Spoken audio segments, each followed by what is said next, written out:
చిన్న పిల్లల్ని చూస్తుంటే ఎంత హ్యాపీగా ఉంటారు. ఎందుకంటే వాళ్ళు ఎప్పుడు నేర్చుకుంటూ ఉంటారు. చిన్న పిల్లలు కదా, అంత లెర్నింగ్ ఫేజ్లో ఉంటారు కాబట్టి ఎంతో హ్యాపీగా ఉంటారు. ఎక్కడో పెద్దగా అవుతున్న కొద్దీ లెర్నింగ్ తగ్గిపోతూ ఉంటుంది.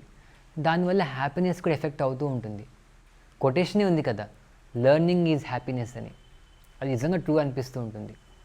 కొంతమంది పెద్దవాళ్ళు కూడా, అంటే చాలా ఏజ్డ్ వాళ్ళు ఎంతో హ్యాపీగా ఉంటారు. ఎందుకంటే వాళ్ళు ఎప్పుడు నేర్చుకుంటూ ఉంటారు. కానీ కొంతమంది నా కొలీగ్స్ని చూశాను, వాళ్ళు ఎక్కడో స్ట్రక్అప్ అయిపోయి ఉంటారు, ఇంకా నేర్చుకోవడానికి రెడీగా ఉండరు, రిజిడ్గా ఉంటారు. చిన్నగా ఉన్నా కూడా వాళ్ళు అన్హ్యాపీగా ఉంటూ ఉంటారు. నాకు చాలా ఆశ్చర్యంగా అనిపించింది. అంటే ఏజ్ బట్టి కూడా లేదు. చిన్నప్పుడు డిఫాల్ట్గా నేర్చుకుంటూ ఉంటాం కాబట్టి హ్యాపీగా ఉన్నాం.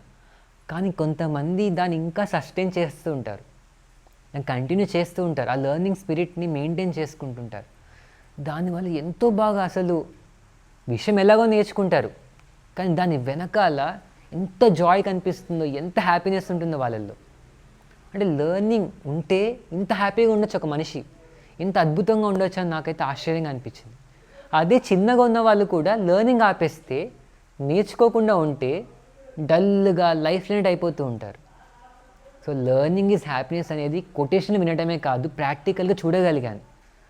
సో మనం కూడా ఏజ్ పెరుగుతున్న కొద్దీ ఇంకా నేను ఏం నేర్చుకోవాలి అని గివప్ చేయకుండా ఏదో ఒకటి, మనకి ఇంట్రెస్ట్ ఉన్న విషయాలు ఎన్నో ఉంటూ ఉంటాయి, నేర్చుకుందాం, ఇంకా బెటర్ చేసుకుంటూ ఉందాం.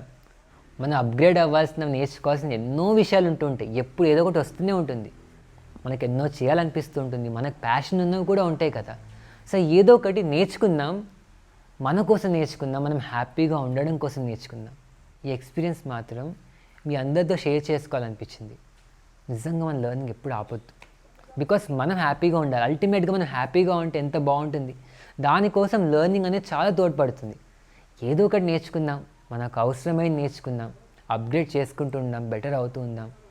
ఏజ్ అవుతున్నా కొద్దీ నేనే నేర్చుకోవాలి, నా లైఫ్ అయిపోయింది కదా, వద్దు. Let us not stop learning. నేర్చుకుంటూ ఉందాం, మన కోసం మనం నేర్చుకుంటూ ఉందాం.